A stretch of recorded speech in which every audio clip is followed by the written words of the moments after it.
Okay, and I want to refer, this is Grandma Ray Don't Play. I was all ready to go without my introduction, and I'm Rachel.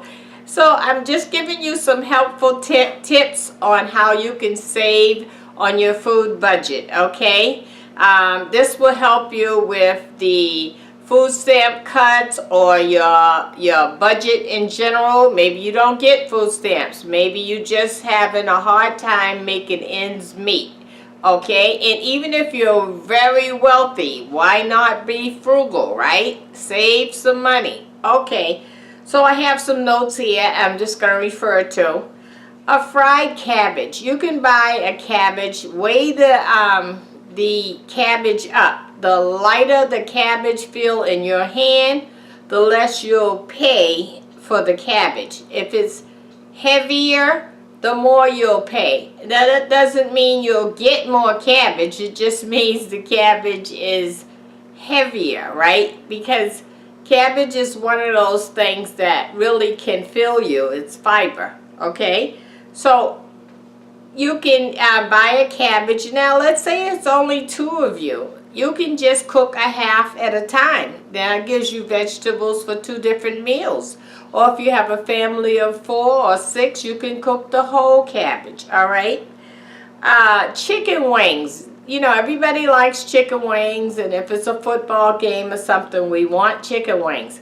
Cut the chicken wing in half so that instead of having 1 wing, you have 2 pieces, which could multiply to many pieces of chicken, because we eat with our eyes. So when we reach and we get 4 pieces, you know, we think that's a lot. You would get probably 4 whole chicken wings. You see the difference?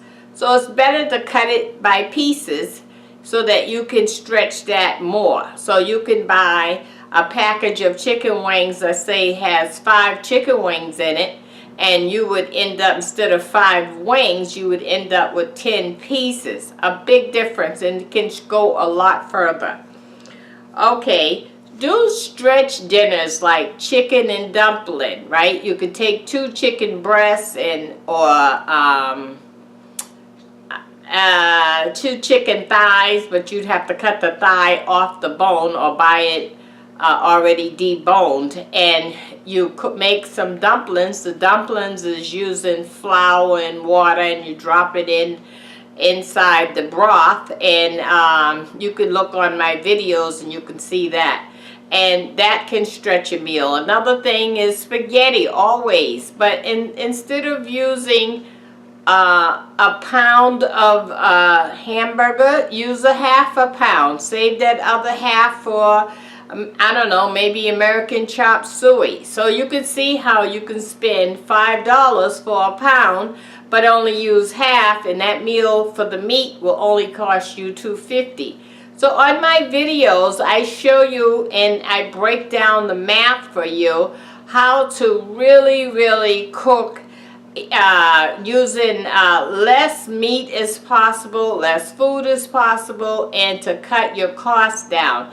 A lot of my meals is anywhere from $2.50 to $5 a meal for meat, and sometimes the whole meal for $5. So you should check out my videos very carefully and see how I break that down so that you can start saving money in that way. That's the whole purpose of the video, is to help you, okay?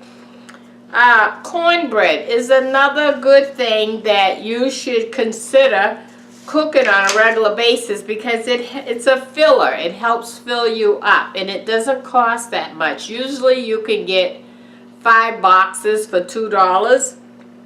Okay, rice, potatoes. So when you cook rice, don't just pour it out like this. You want to measure it. So, you know, say, okay, 2 cups is enough for me and my family for the night, or maybe 1 cup. I don't know. I don't know how many is in your family.